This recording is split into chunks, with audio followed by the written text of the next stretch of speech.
It all started when my wife, Ashley, and I decided to search for our dream home. "Adam, this is the perfect time for us to upgrade," Ashley said one evening as we sat on the couch. "I mean, we've talked about this for years, haven't we?" She wasn't wrong. We had been saving for ages to move out of our modest townhouse. But what surprised me was how quickly she found a realtor. Daniel Reeve, a name that would later haunt me. "Daniel came highly recommended," she explained, her eyes lighting up as she scrolled through his website on her tablet. "He's got amazing reviews and specializes in luxury properties." At first, I didn't think much of it. Ashley was always thorough when it came to decisions like this. Plus, Daniel was charismatic, sharply dressed, and seemed to know every nook and cranny of the city's housing market. The first few weeks were normal, or so I thought. Daniel took us to see property after property, always greeting us with his signature grin and a clipboard full of listings. He had a knack for making us feel like his only clients. "This one has a view that'll take your breath away," he'd say, gesturing toward a panoramic window as Ashley stood beside him, nodding enthusiastically. I couldn't help but notice how often their conversations drifted from square footage to casual banter. But I told myself I was overthinking it. After all, this was his job. One night, Ashley came home late from what was supposed to be a routine property visit. I was on the couch, half asleep, when she walked in, holding her heels in one hand and a folder in the other. "Long night?" I asked, yawning. "Yeah, Daniel wanted to go over some paperwork for the Kensington property," she replied, avoiding my eyes as she disappeared into the kitchen. "It's such a good deal, but we have to act fast." Something felt off, but I shook it off. This was our dream home we were talking about. Of course, she was invested. The late nights continued. There were meetings, phone calls, and last-minute showings. At first, I didn't think much of it.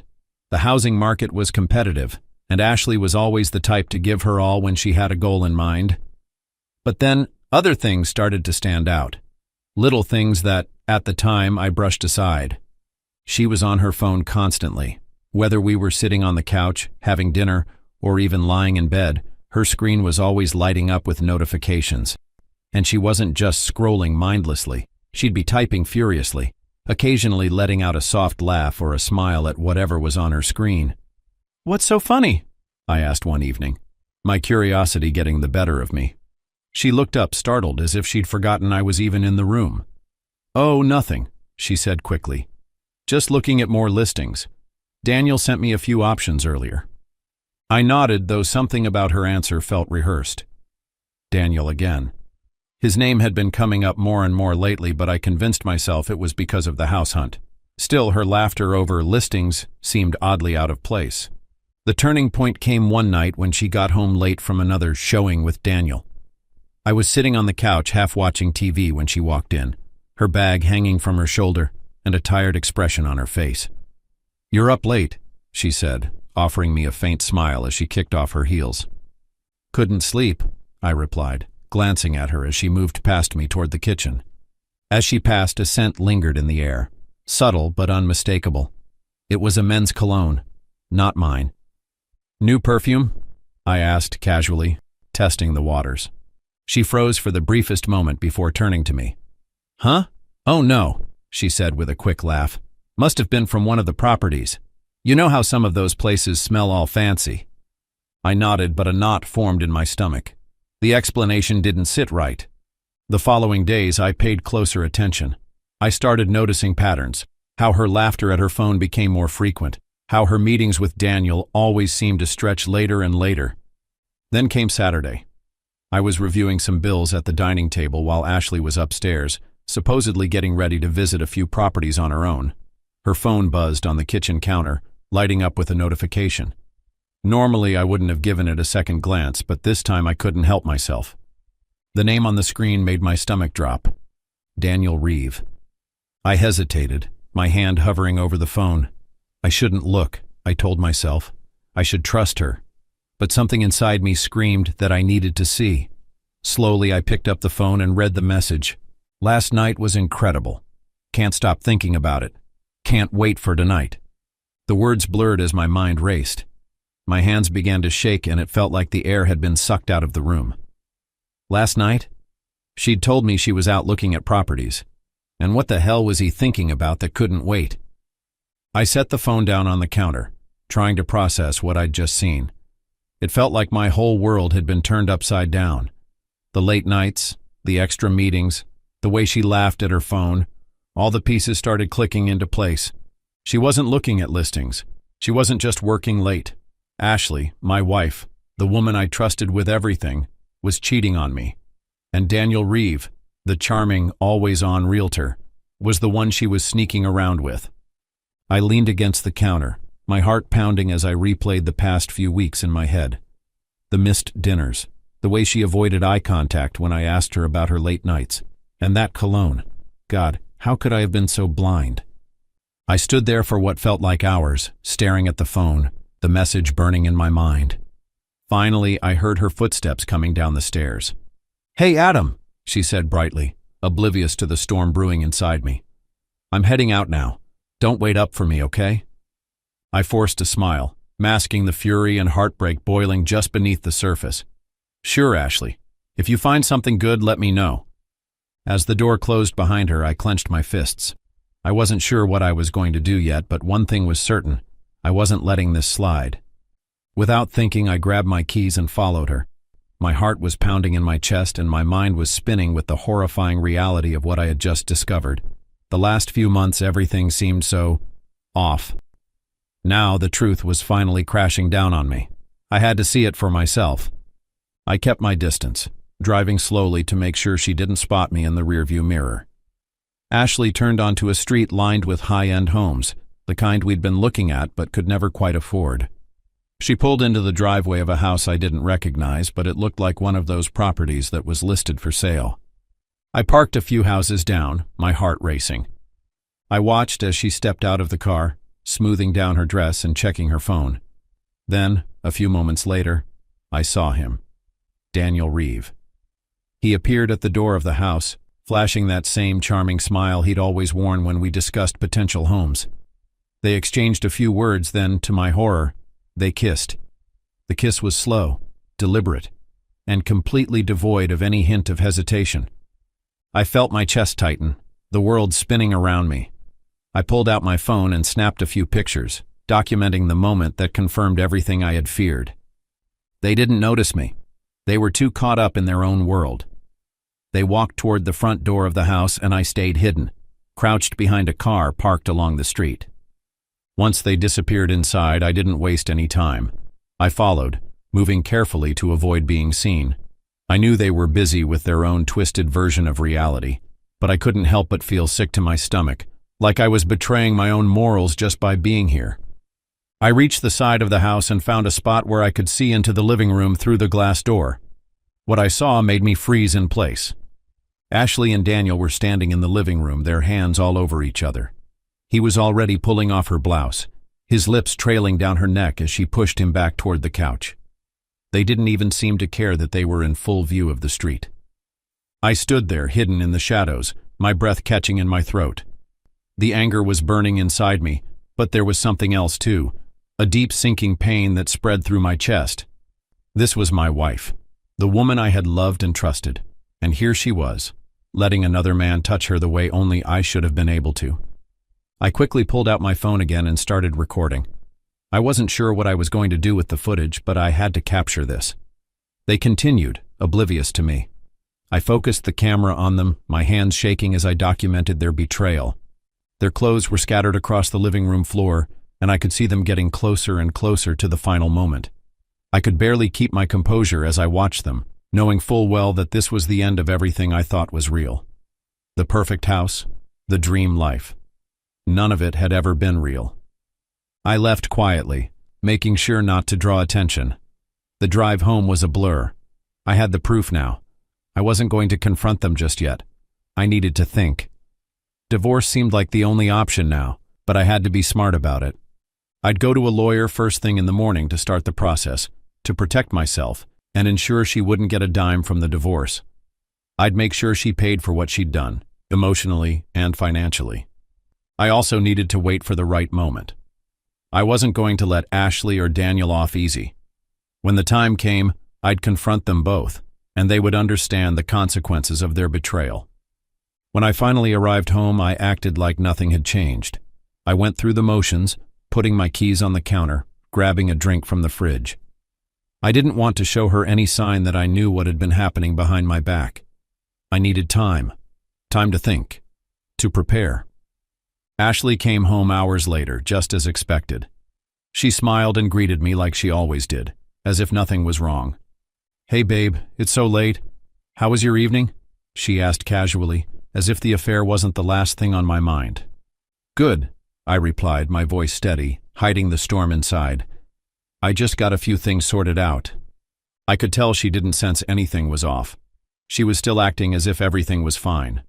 I wasn't going to let her in on it yet. She could enjoy her little charade for a little longer, but I knew it wouldn't last. The next morning, I found myself at a lawyer's office. I laid out the details, and the lawyer outlined my options: divorce, asset protection, and how to use the evidence I had gathered. I left the office feeling a sense of control that had been missing for months. I bided my time, waiting for the right moment. Ashley continued with her charade, none the wiser. I was calm, patient. But inside, I was counting the days until I could confront her and Daniel. When the time was right, I would expose everything and make sure they paid for the betrayal. The opportunity came sooner than I expected. Daniel was hosting an open house for a high-profile listing, a sprawling mansion in the heart of the city. It was the kind of event that attracted wealthy clients, socialites, and even local media. Perfect. I showed up unannounced, walking in with Ashley by my side. She looked confused, her eyes flickering between me and the extravagant space. But this was the moment I'd been waiting for. Daniel was in his element, charming as ever, until he saw us. "Adam," he greeted, his smile faltering for a split second. "What brings you here?" "Just wanted to see what all the fuss is about," I replied, matching his fake grin, "and maybe have a little chat." His eyes flickered with unease, but he quickly recovered. "Of course. Why don't we step outside?" "Oh no," I said loudly enough for the room to hear. "I think here is fine." The chatter in the room quieted as heads turned toward us. I could feel the eyes of the crowd on me, their curiosity piqued. I felt the tension in the air, but I was beyond caring. "Ladies and gentlemen," I began, my voice steady despite the adrenaline coursing through me. "I just wanted to thank Daniel Reeve for his exceptional service, not just in real estate, but in other areas as well." A murmur spread through the crowd. Daniel's face turned beet red. "You see," I continued, "Daniel here went above and beyond to entertain my wife during our home search. Isn't that right, Daniel?" Ashley, who had just arrived with me, froze in the doorway. Her face turned pale, a mix of shock and horror spreading across it as she realized what was happening. "Adam, stop," she pleaded, but I was past the point of caring. "No, Ashley, I think everyone here deserves to know just how dedicated Daniel is to his clients," I said, my voice dripping with sarcasm. "So dedicated, in fact, that he helped himself to my wife while showing her properties." The room erupted in gasps and whispers. Someone in the back even pulled out their phone to record. I watched as Ashley's face twisted in disbelief, her mouth opening and closing as if she were trying to find the right words. But there was nothing left to say. She had been caught. "Please," Ashley said, her voice trembling as she took a step toward me. "I never meant for this to happen. It was a mistake. We didn't think—" "You didn't think?" I interrupted, my voice rising. "That's the problem, Ashley. You didn't think about me. You didn't think about the life we built, the trust we had. You didn't think about anything except your own selfish desires." The guilt on her face was unmistakable, but it didn't change what had happened. I couldn't shake the image of her with him, her laughter, her smiles, the way she'd thrown our marriage away for a few stolen moments. "I'm done with you, Ashley," I spat, my voice cold and resolute. "I've filed for divorce. It's over." Daniel was standing there, silent now, looking like a deer caught in headlights. The whole room was silent, waiting for the next move, and I could feel the weight of their eyes on me. But I didn't care anymore. This was it. The aftermath was quick and unforgiving. Ashley begged for forgiveness, but I couldn't listen. The woman I loved had betrayed me in the worst way possible. The divorce was straightforward, uncontested. I took everything we had worked for, knowing she didn't deserve any of it. But I wasn't finished with Daniel. Armed with evidence, photos, texts, and videos, I sued him for emotional distress and misconduct. The fallout was immediate. His reputation crumbled, his agency fired him, and within weeks his real estate license was revoked. Ashley moved out, pleading for another chance, but I had nothing left to give. The trust was gone. In the end, I found peace knowing justice was served. The betrayal had taken its toll, but it also taught me to trust myself and take control of my life again. And that's exactly what I did. Thank you for watching. We were just 1.5 months into the marriage. Still warm, still calling each other babe without sarcasm. The kind of phase where people look at you and say, "Oh, you two are still in the honeymoon stage." I guess we were. The kitchen still had that faint vanilla smell from the candles she liked. Her wedding dress hung at the back of the closet, dry cleaned and untouched. The Mr. and Mrs. magnet was still crooked on the fridge. That Saturday morning, I was making pancakes. She came in wearing one of my old shirts, hair tied up, rubbing sleep from her eyes. "Smells good," she said, voice still rough from sleep. I glanced over my shoulder. Figured I'd try something different. She walked over and kissed me on the cheek. Light. Familiar. Then she leaned against the counter, arms folded, tapping the edge with her fingers. She was smiling, but not in her usual way. A little stiff, like she was working up to something. "James?" That got my attention. She only used my full name when it was serious. "Yeah?" She hesitated, bit her lip. "I'm pregnant." The spatula stopped mid-flip. My brain took a second to catch up. "You're serious?" She nodded, eyes glistening. "2 tests. Took one last night, another this morning." I stared at her for a beat, then laughed, this stupid, disbelieving laugh, and walked over to hug her. "You're sure?" "Pretty sure." They both came back positive. I held her tight. I could feel her heartbeat against my chest. For that one moment, everything felt aligned. And I thought, this is it. This is the start of everything. What I didn't know was, it was already over. It was a regular Thursday. I was at work, watching the clock crawl toward 5.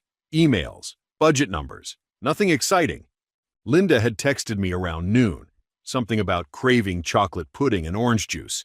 I added them to the grocery list, rolled my eyes, and smiled. We were married. She was pregnant. Life was weird, but it was working. Then, at 5:17 p.m., I got a message on Instagram. Chris. The name alone made me pause. Chris wasn't really a friend, more like a mutual from Linda's side. He'd helped coordinate parts of her bachelorette weekend. Loud, always posting. I hadn't talked to him since the wedding. The message had no intro, no "hey man," no build-up. Just this. "I found these videos on my wife's phone after an argument. I figured you should know the truth." Chris's wife had been at the bachelorette party too. Same weekend, same group. He must have seen something he couldn't ignore, and decided to send it my way. There were 2 videos attached. The first clip opened in a packed nightclub. Loud music, flashing lights, bodies moving like one machine. It was handheld, jerky, someone filming just for fun. Girls in short dresses dancing, drinks in the air. Then I saw her, Linda, in a tight black dress I'd never seen before, laughing, arms around a guy, tall, sleeved tattoos, smug face. His hands were on her hips. She was dancing against him, slow, grinding. Then she turned and straddled his lap in a booth. They kissed, long, like they'd done it before. She wasn't drunk, not even tipsy. Her eyes were focused, her smile sharp. She looked happy, comfortable. I blinked, paused it, rewatched it. Same angle, same betrayal. I scrolled to the second video. Same weekend, different place, a hotel room, girls in pajamas screaming into a karaoke mic, a flash of champagne spraying in the corner. Then the camera tilted, caught Linda again, on a couch. Same guy, this time under a blanket, her legs draped over his lips on her neck. She didn't pull away, didn't look around. She was curled into him like they belonged together. And right then, everything inside me froze. I wasn't angry yet, not hurt, not jealous, just disconnected, like I was watching someone else's life end in front of me. Then a ping came through, another message from Chris. "Please don't tell her it came from me, but I thought you deserved to know." I didn't answer right away, just sat there, staring at the screen, trying to process what I'd just seen. Eventually, I texted him back. "Thank you. because the only thing I could think was, what if the baby isn't mine? I waited 2 days. I wasn't ready to confront her the same night. I didn't trust myself to stay calm, and I didn't want this to turn into shouting. I wanted the truth, not a performance. So I waited. Saturday night, Linda made pasta, candle on the table, soft jazz on her playlist. She was in a good mood, talking about baby names, stroller research, her doctor's next appointment. I sat there, eating, nodding, pretending. And then I asked, that bachelorette weekend, Miami, what actually happened? She paused with her fork halfway to her mouth. Why? Just curious. You came back saying it was wild. She smiled, but her eyes flicked away. I mean, it was a lot. Clubs, dancing, shots. Typical girls' weekend. No guys? She laughed too quickly. No, babe. Just us. What kind of bride do you think I am? The kind that tells the truth. She blinked. What? I pulled out my phone and opened the first video. Didn't say a word. Just pressed play and placed its screen up on the table. Her face changed instantly. She watched herself dancing on another man, straddling him, laughing into his mouth. Not drunk, not pressured, just there, in it. When it ended, I opened the second video. Hotel room, couch, her and him under a blanket, his lips on her neck, her smile. When both clips finished, I picked up my glass of water and drank slowly. She looked like she'd just been shoved off a cliff. I was drunk, she finally said. No, you weren't. It was stupid. I didn't mean anything by it. You didn't mean to kiss him? Or sit on his lap? Or lie to me about it every day since? Tears were forming in her eyes now. It was a mistake. That weekend was 2 weeks before our wedding, I said flatly, and 2 months before you told me you were pregnant. She opened her mouth. Nothing came out. So, I said, putting my fork down, whose baby is it, Linda? She didn't speak. Linda. Her voice was small. I think it's yours. I pushed my chair back, slow and controlled. You better be damn sure. And I walked out the front door. I drove for hours that night. No destination, no music, just headlights on asphalt and my hand squeezing the wheel tighter every mile. I wasn't angry. Not yet. I was trying to understand how someone who'd smiled at me that morning could lie with such ease that night. By the time I got back, the apartment was dark. Linda was on the couch, knees pulled up, phone in her lap. She looked up when I walked in, eyes swollen. James, she whispered. Can we talk? No. I didn't sit. Didn't look at her for long. We're doing a paternity test, I said. At a clinic. Official. Clear. She didn't speak right away. Just stared at me like she was hoping I'd soften. I didn't. She nodded slowly. Okay. We went that Friday. Cold waiting room. Beige walls. Faded magazines. I filled out my form. She filled out hers. They swabbed her first, then me. No eye contact, no small talk. We were strangers sitting side by side. Just quiet. We were told the results would be ready in 3 business days. That weekend was silent. She tried to act like things were normal. Made dinner, folded laundry, asked if I wanted to watch a movie. I didn't answer half the time. I couldn't unsee the videos. I couldn't unhear her say, I think. On Wednesday morning, I got the email at work. Subject, paternity test results. Line 1, probability of paternity, 0.00%. I stared at it for a full minute. Not sad, not shocked, just still. Then I closed my laptop, left the office without a word, and drove straight to a lawyer's office, filed for divorce, signed what needed signing. In the parking lot, I texted David, my best friend, told him everything. 10 minutes later, he replied, come stay here, however long you need. After that, I went home to tell her exactly what came next. She was on the couch when I walked in, legs curled under her, hugging a throw pillow to her stomach. TV was on but muted. I closed the door behind me and didn't say anything at first. She sat up when she saw me. Did you get the results? I pulled out my phone, walked over and handed it to her. She looked down, scrolled. Then her face cracked. Her hand went to her mouth and a sob slipped out before she could stop it. She blinked hard like that would make the screen say something different. James, she whispered. Please. I cut her off. Calm, flat. It's not mine. Tears came fast after that. I'm so sorry. I didn't mean for it to go this far. I was scared and No, don't turn this into panic. This was control. You made a decision. You looked me in the eye. You knew it might not be mine, and you let me fall in love with a lie. She stood up, took a step toward me. Please, I didn't know how to tell you. I was going to. You just hoped I wouldn't ask. Her breath caught. She said nothing. I talked to a lawyer, I continued. Divorce papers are being drawn up. She gasped. No, James, please, don't throw this away. There's nothing left to throw. You threw it already. Her voice broke. I love you. I looked at her. No, you loved the comfort. You loved the cover. But if you respected me, you would have told the truth. She tried to reach for my hand. I stepped back. I'll be staying with David for now. Her legs gave a little, like she was going to fall. She sank back onto the couch, covering her face, sobbing. I didn't stay to watch the rest. I walked out, didn't slam the door, didn't raise my voice. I just left. David handed me a beer and didn't say much when I showed up at his place with a duffel bag. Just gave me the guest room and left the door cracked like he knew I wasn't ready to talk yet. And he was right. The first week was quiet. Sleep, gym, work, rinse, repeat. My phone buzzed a few times. Linda, of course. I didn't read the messages. Eventually, they stopped. The apartment was hers now. I didn't want it. Every corner had a memory I couldn't unsee.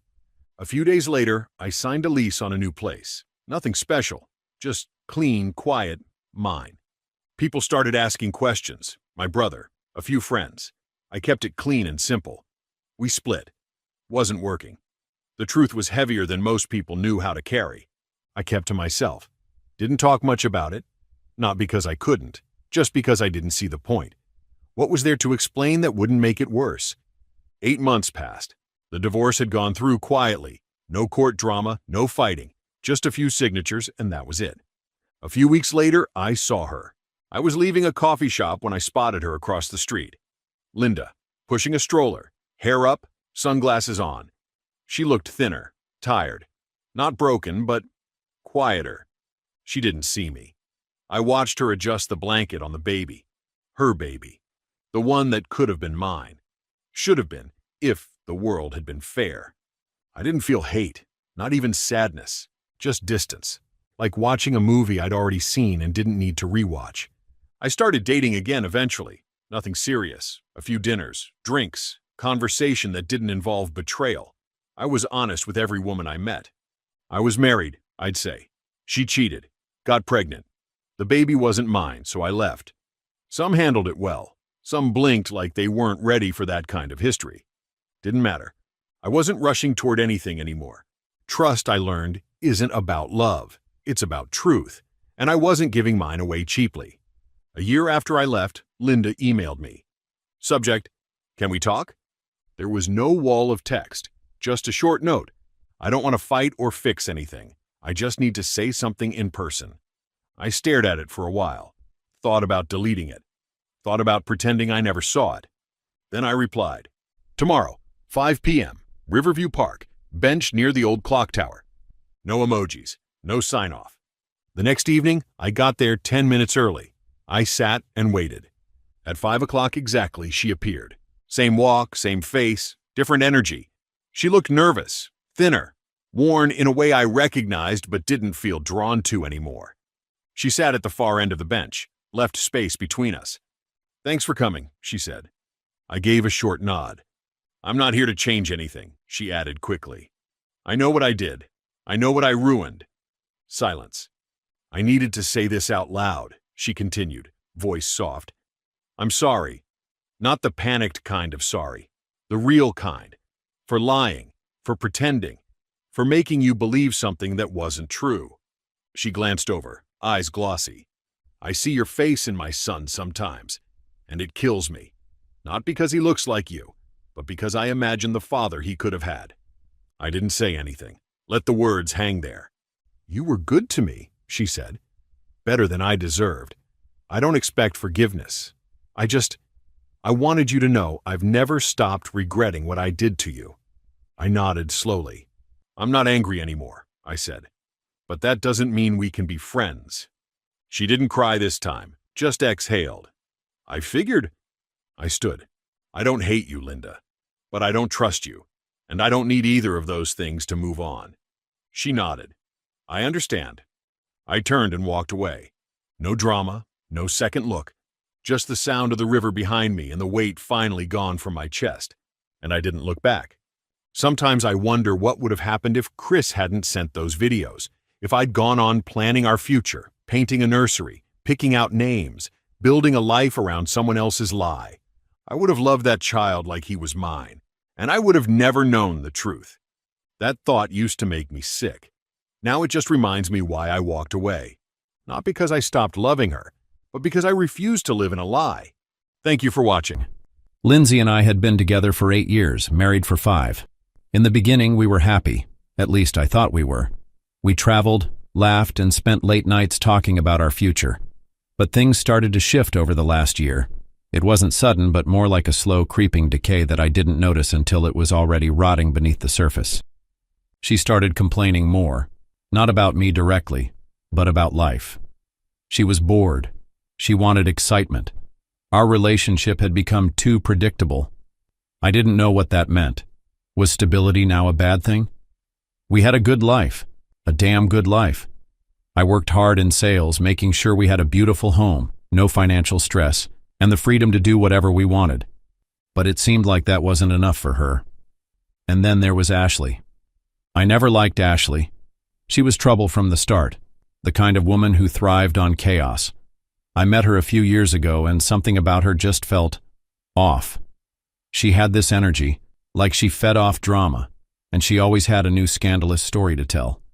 I had heard things about her, how she cheated on her boyfriends, how she wrecked a marriage or two, and how she never seemed to feel bad about it. Lindsay, of course, thought I was being judgmental. "She's just fun, Trevor. You need to loosen up," she'd say whenever I brought it up. But every time I left for a business trip, Ashley was there. Not just once, not twice, every single time. I'd come back home, and the house would reek of alcohol and perfume. There'd be empty wine glasses on the counter, the couch cushions in disarray, and sometimes even a pair of heels left behind that didn't belong to my wife. I asked her about it once. "Why is Ashley always here when I'm gone?" Lindsay just laughed. "She keeps me company." "What, you don't want me to have friends?" I hated that answer. Because it wasn't about her having friends. It was about who she was spending time with and what she was doing when I wasn't around. I tried not to let it eat at me. Maybe I was being paranoid. Maybe I was overreacting. But deep down, I knew. Something wasn't right. One day, after returning from a 3-day trip to Chicago, I pulled into the driveway, exhausted but glad to be home. The first thing I noticed was that the garbage cans were full, overflowing with bottles, red plastic cups, and what looked like leftover food trays. That was weird. Lindsay never let the trash pile up like that. Just as I was about to head inside, Albert, our retired neighbor, waved me over from his porch. Now, Albert was the kind of guy who noticed everything. He spent his mornings tending to his lawn, his afternoons sitting outside drinking iced tea, and his evenings keeping an eye on the entire block. If anything happened on our street, he knew about it. "Trevor, got a minute?" he called out. I walked over, feeling a little uneasy. "Yeah, what's up?" He hesitated, rubbing his chin like he was debating whether to tell me something. Then he sighed. "I wasn't going to say anything, but I figured you should know." Immediately, I felt a pit in my stomach. That's never a good way to start a conversation. He lowered his voice. "While you were gone, your wife had some kind of party." I frowned. "What kind of party?" He shifted uncomfortably. "A lot of people coming and going. Couples. Not just one or two. A lot. Happened before too. A couple of times when you were out of town." My heart started pounding. Couples? Not a girls' night. Not a regular get-together. Couples. I forced myself to stay calm. "Are you sure it was my house?"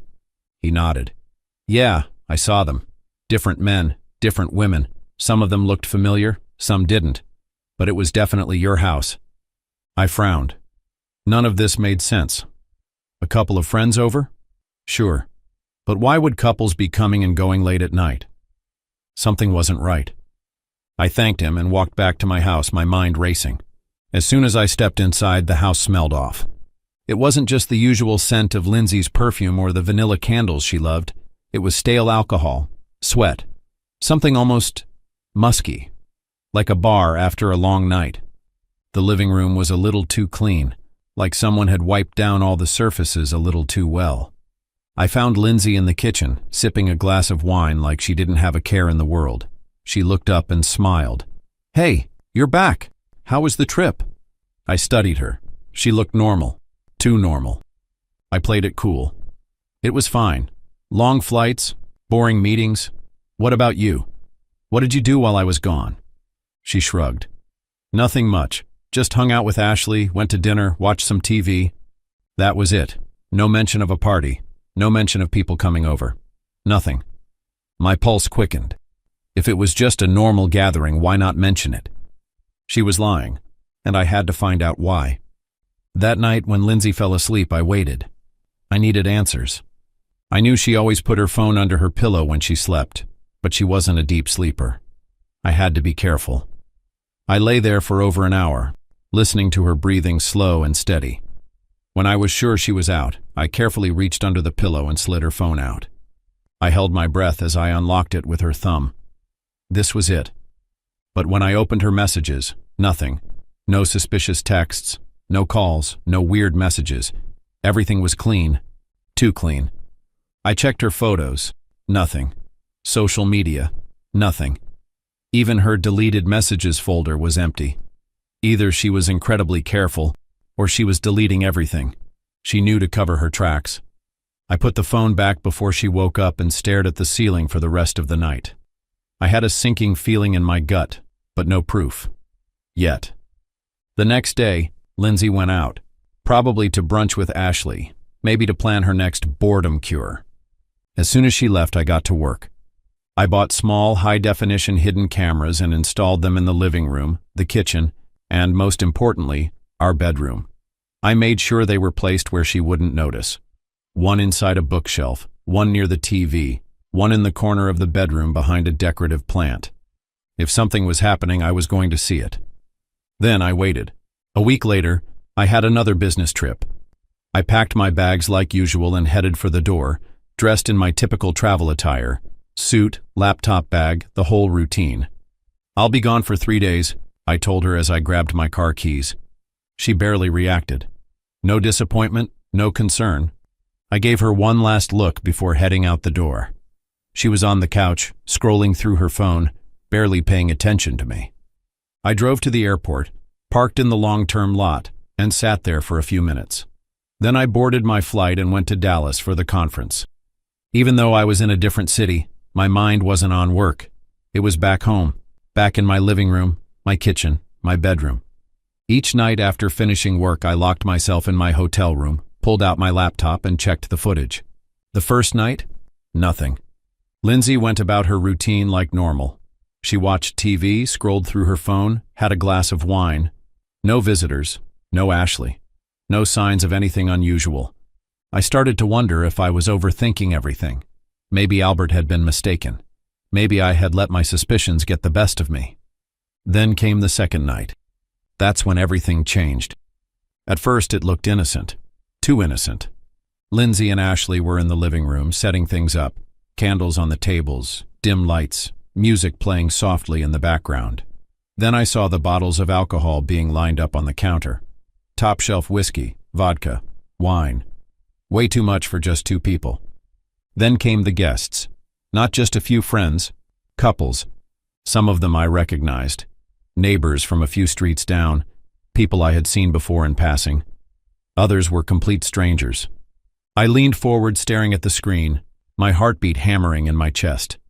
I watched as the living room filled with people, laughter, flirting, whispered conversations, drinks being poured, people getting closer. Some of the women sat on the laps of men they hadn't arrived with, whispering in their ears. Others danced together in a way that felt way too intimate for just friends. And that's when it hit me. This wasn't just a regular party. It was a swingers party. I felt my stomach twist. My head felt light, like I was watching something out of a nightmare, something I wasn't supposed to see. Then I saw her. Lindsay, my wife. She was laughing, twirling her hair, flirting. At first she was just talking to one of the guys. Some tall, muscular man I had never seen before.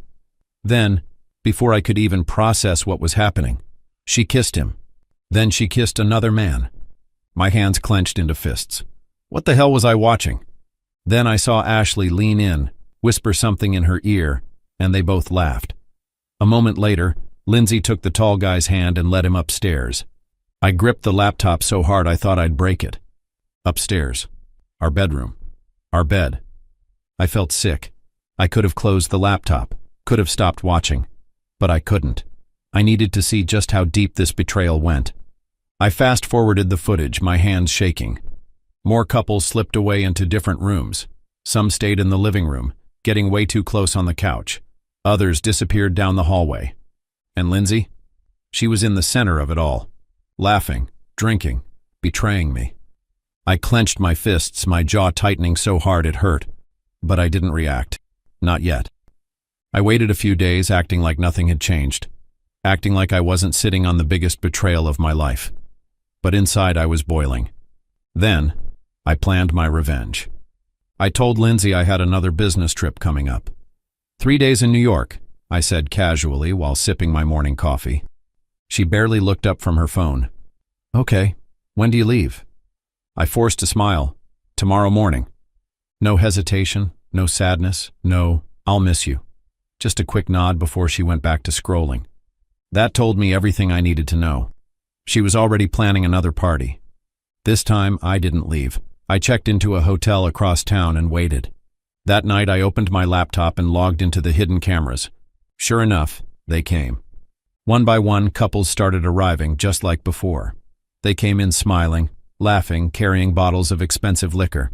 Like they belonged there, like they had done this before. Ashley showed up, of course, her partner in crime, the one who had dragged my wife into this mess. She was already draped over some guy, whispering in his ear before they even stepped inside. I watched as Lindsay poured drinks, flirted, laughed like she had no care in the world, like she wasn't destroying everything we built. She wasn't just cheating, she was running this. It made me sick. But this time, I wasn't just going to watch. I was going to end it. I waited until the party was in full swing. The music was blasting, people were already paired up, and the alcohol was flowing. Then, I drove home. When I pulled into the driveway, I saw cars everywhere. My front lawn, the street, even partially blocking the neighbor's driveway. My house, my home, had been turned into something unrecognizable. I didn't even hesitate. I got out, walked up to the front door and pushed it open. The music was deafening, the smell of alcohol, sweat, and perfume hung in the air. I scanned the room, strangers everywhere. Some were too close on the couch, others whispered in dark corners, slipping away into different rooms. A couple on the stairs stopped when they saw me, eyes wide, startled. They didn't even know who I was. That made me angrier. I walked through the house looking for Lindsay. I didn't see her. Then I heard it. Her voice, coming from our bedroom. I pulled out my phone, hit record, and walked upstairs. The voices got louder. The door was slightly open, enough for me to see shadows moving inside. I pushed the door open, and there she was, Lindsay, my wife, in our bed with another man. She didn't even hear me come in, until I spoke. Enjoying yourself? She froze. The guy beneath her whipped his head around, panicked, scrambling to grab the sheets. What the? He stammered. Lindsay turned, her face going completely pale. Her mouth opened and closed like she wanted to say something, but nothing came out. I held up my phone. Smile, Lindsay. You're on camera. She grabbed the sheets, covering herself. Trevor, I can explain. I laughed, actually laughed. Oh, I bet you can. But you don't need to. I saw everything, every single thing. Her eyes filled with tears. Please, Trevor, just... No, I snapped. I trusted you. I loved you. And this? This is what you do when I'm away? The guy, still struggling to pull on his pants, held up his hands. Man, I swear I didn't know she was married. I turned to him. I don't care who you are. Get out. He didn't argue. He grabbed his clothes and bolted past me. Lindsay started crying. Trevor, please, let's talk about this. I shook my head. Oh, we'll talk. In court. Her sobs got louder. No, please don't. I'm filing for divorce and I won't let you take anything else from me. She reached for me, desperate. Baby, please. I pulled my hand away. You're not my wife anymore. Then I walked out, leaving her alone in the mess she created. The divorce was messy. She begged. She pleaded. She tried to win me back. Tears, apologies, empty promises. But I was done. I moved out, sold the house, and started over.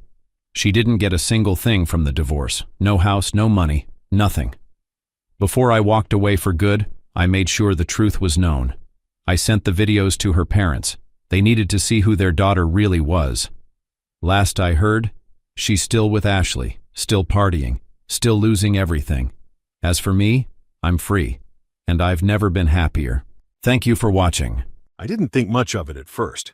Maria was always polished. Crisp suits, perfect hair, confidence that walked into a room 5 seconds before she did. She worked in luxury real estate, the kind of job where image mattered. She told me early on, buyers don't want to feel like they're walking into someone else's life. I keep things neutral. So when I noticed she wasn't wearing her wedding ring at work, I let it slide the first few times. We'd only been married 6 months. I figured maybe she forgot. One day I asked casually while we were getting ready, "Hey, where's your ring?" She paused while brushing mascara on. "Oh, I don't wear it at showings. It distracts clients." "Distracts them how?" She shrugged. "They ask questions. Personal stuff. It becomes a whole thing. It's easier to keep the focus on the properties." I nodded, but it stuck in my head. She always put the ring back on the moment she got home, like clockwork, like someone hitting a mark. A few weeks later, I saw something that didn't sit right. I was scrolling through Facebook on a Thursday night, half watching a game on mute, when a public tag popped up. Some guy named Evan, looked mid-30s, hair gelled back like a car salesman, had tagged Maria in a group photo at a rooftop bar. The caption read, "Another killer night with our star agent. Maria's got all the men wrapped around her finger. Or not." I clicked the photo. 5 people. All men. Maria in the center, smiling wide, glass in hand. No ring on her finger. It wasn't just the ring missing. It was the way she leaned in toward one of the guys, a little too close for someone who just forgot her jewelry. I didn't say anything that night. Just kept watching the game, thinking. It's probably just a work thing, I told myself. But the next morning, when I watched her slip the ring off right before leaving, I stayed quiet. I just started paying attention. The thing about noticing something once is, you start noticing everything. The ring wasn't an accident. Every morning, like she was clocking in, Maria would slide it off, tuck it into that little velvet pouch, drop it in her purse, and head out. Not just for showings, she never wore it to work at all, always with a smile and a "love you, babe." One morning as she was grabbing her bag, I asked, "Why don't you wear your ring at work? You told me you don't have a showing today." She didn't miss a beat. "It's still better not to wear it. Makes everything simpler." "Right," I said, "just curious." She kissed me and left, but she was more tense than usual, like I'd touched a nerve.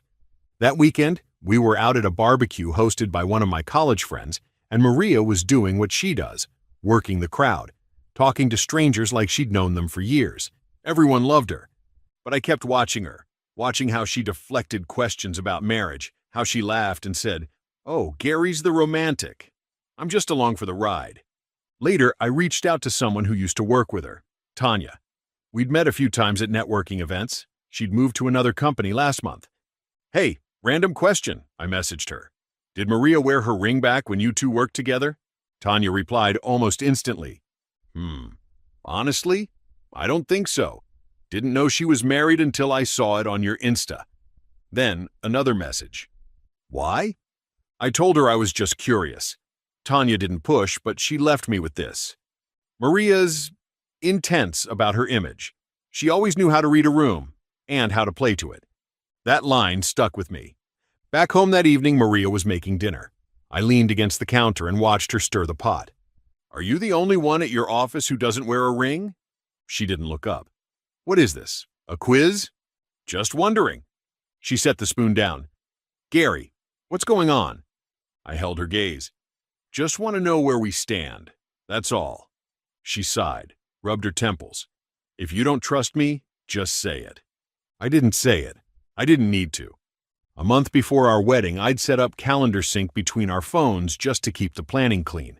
I'd forgotten all about it, until one night when a notification popped up on my iPad. Dinner, Ocean Bar, 6:30 p.m., N. I wasn't invited to any dinner. I opened the shared calendar, scrolling. There were more. Lunch, Terrace Cafe, N. Client tour, Loft View Condo, N. Always just an initial, always during the day, or right after work. I didn't jump to conclusions. I opened her laptop the next morning while she was showering. She wasn't logged into any of her usual accounts. There was a second Instagram under her maiden name, private account. I opened the messages. One conversation thread stood out. Nicholas Calloway. It wasn't just a few flirty lines. These were regular conversations, lunch plans, late-night chats, checking in on each other. Some of it crossed the line. Some of it went way past it. He wasn't just a client. He knew details about her schedule, our apartment, me. I took screenshots, every message, saved them to a hidden folder on my phone, then deleted every trace I'd been there, closed the laptop, same as she'd left it. When she came out of the shower, she kissed me on the cheek, said she'd be late tonight. Showing a penthouse near the river. I nodded. Need me to pick up dinner? She shook her head. Might eat with a client. Of course she might. I watched her leave with her purse, the ring inside it like a secret. Then I sat down at the kitchen table, phone in hand, and let everything settle in. The truth was there the whole time. I just hadn't looked. That night, I didn't sleep much, but I didn't confront her. Not yet. I wanted her to keep thinking I was clueless, because now I had a different plan. The next few days, I played the part, smiled, cooked, watched TV beside her like nothing was wrong. Meanwhile, I was untangling our lives behind the scenes. I started with the trip to Italy, called the travel agent and canceled it. The booking had been under my name. The refund went straight to my card. Then I went to the bank, requested to switch our joint savings, money we'd set aside for a house, into a temporary hold account. Told them it was due to suspected fraud. Technically true. She couldn't access it now without my authorization. I also canceled the lease on the apartment. It was under my name. If Maria wanted to stay, she'd have to take over the payments herself. Last stop was a lawyer. Quiet office on the 9th floor of a downtown building. I laid everything out, screenshots, calendar logs, account information. He didn't ask many questions, just scanned through the documents and told me I was doing the right thing. I had everything I needed. The key was to stay calm and not tip my hand too soon. I was calm, almost too calm. That weekend, Maria came home with a new dress. Black, expensive looking, tags still on. Got it on sale, she said, grinning. You'll like it. What's the occasion? I asked. She walked past me, hanging it in the closet. Just wanted to feel nice. I smiled, said nothing. Monday morning, I watched her go through the same routine. Purse packed, ring tucked inside. As soon as she left, I walked over to the closet. I pulled out a duffel bag and packed what I needed. Laptop, IDs, charger, a few clothes. Left the rest. I dropped the keys on the kitchen counter and walked out. I didn't leave a note. Instead, I drove straight to an Airbnb across town and turned off my phone. A couple hours later, I switched it back on and checked my email. There it was. Payment declined. Luxury Motors auto lease. I closed the message and sat back. She'd notice soon enough. That evening, I was sitting outside the Airbnb on a cheap metal chair, beer in hand, watching the sky turn orange when her name lit up my phone. I didn't answer. 2 minutes later, another call. Then a text. Gary, what the hell is going on? The lease bounced. My card's frozen. Where are you? I let her stew for an hour. Then I sent her a message. Check your email. I'd prepared a folder. Screenshots. Her messages with Nicholas. Calendar entries. A photo of her ring box, empty, on my side of the dresser. No message, no explanation. She called immediately. I didn't pick up. Then came a flood of texts. This isn't what you think. Can we please talk? Gary, please don't do this to us. That word, us, almost made me laugh. At 10:14 p.m., she banged on the door of the Airbnb. I don't know how she found it. She always had a way of turning up where she wasn't supposed to. I didn't open it, just waited. Gary, she shouted, are you seriously hiding? What kind of coward does this? I stayed quiet. She pounded again. I can explain everything. Nicholas was a client, that's all. Clients sleep with their agents now? I said through the door. Silence. Then, softly, I never meant for it to go that far. I opened the door a crack. What did you mean, Maria? Her eyes were red, no makeup, no ring. I don't know. I liked the attention. I felt stuck. I didn't plan it, Gary. I stepped outside. So, you created a second life, deleted me from half of it, and now that the money's gone, you suddenly want to fix things? Tears welled in her eyes. I screwed up, but we're married. That has to count for something. I looked at her for a long second. It did, I said, until you decided it didn't. Then I walked back inside and shut the door. She didn't knock again. For the next week, Maria tried everything. Calls, emails, even showing up at my gym. I blocked her from everything that mattered. The only person she managed to reach was my younger sister, Ashley. Ashley called me the same day. She says you ruined her life, she said flatly. Did she tell you why? Yeah, I asked for proof. She sent nothing. Just said you overreacted. I told her not to contact me again. Maria's version of the story made the rounds quickly. She was telling mutual friends I'd emptied our accounts out of jealousy, that I'd trapped her financially, that she had no idea why I'd disappeared. I didn't go public. I didn't need to. But I did send one message to Nicholas's wife. Her name was Emily Calloway. I found her through a tagged photo on his Facebook page. I kept it short. Hi, Emily. You don't know me. I'm Gary Parker. I think you should be aware that your husband and my wife have been involved. I've attached screenshots. No commentary, just facts. I'm not looking to cause pain, just to be honest. She responded a day later. I had a feeling. Thanks for confirming it. That was it. 3 days later, Maria was suspended from work. Someone had sent the texts and photos to her firm's compliance office. Not me. I found out through a friend of a friend. Nicholas had panicked. Word was spreading. Some of her high-end clients had seen the screenshots. A few canceled deals. A few asked questions she couldn't answer. In her line of work, image is everything, and hers was cracking fast. She didn't get fired, but she was asked to step back, some kind of temporary leave while they reviewed her conduct. Maria's carefully built image, her curated charm, her double life, was unraveling fast, and I hadn't even raised my voice.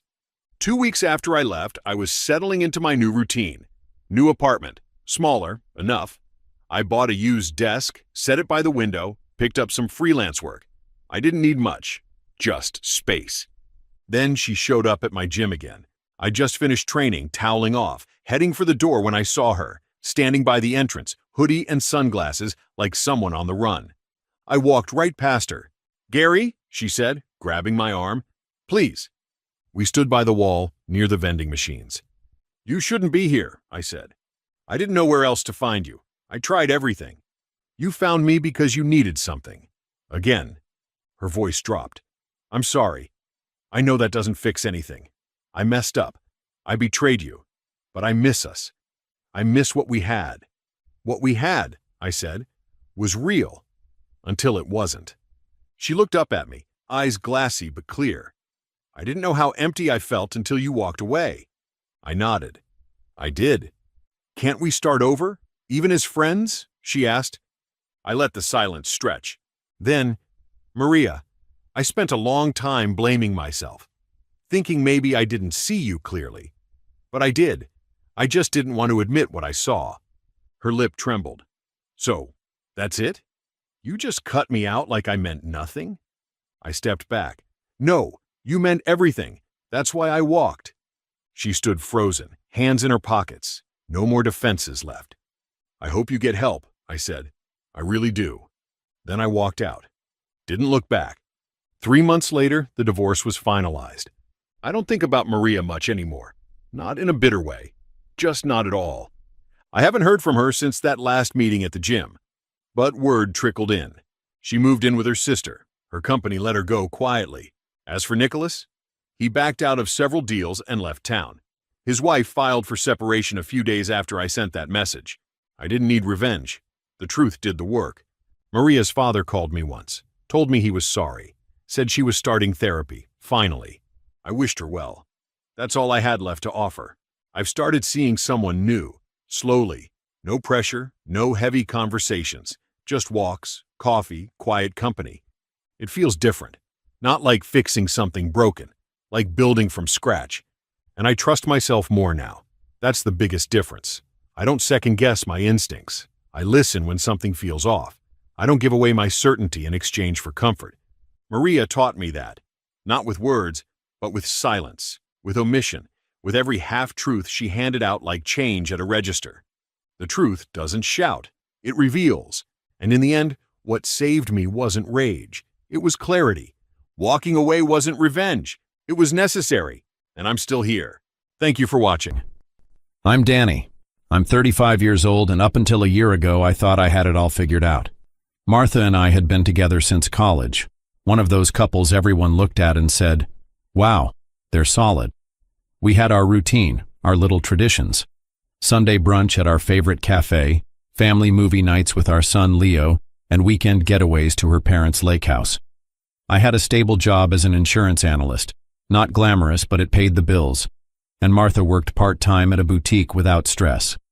Life was steady, comfortable, maybe too comfortable. I started noticing it before I could really put a name to it. The way she'd scroll through her phone a little too long at night. The way she started sighing when I told her about my day. The way she picked at her food at dinner, her eyes glazing over when I talked about our weekend plans. I ignored it. We'd been together too long for me to start overthinking things. Then Ryan came back to town. Ryan, a name I hadn't heard in years, but one that sent a ripple through our marriage the moment it appeared on her phone screen. At first, it was harmless. Ryan was her first boyfriend, since high school and into the first years of college before Martha and I got together. They had history, but it was ancient history. He'd moved to Chicago, built some big business empire, and now, for some reason, he was back. And Martha? She was excited. She barely looked up from her phone when she told me about it. "Oh my God, Danny, Ryan's back in town. He just messaged me. Can you believe it?" I shrugged.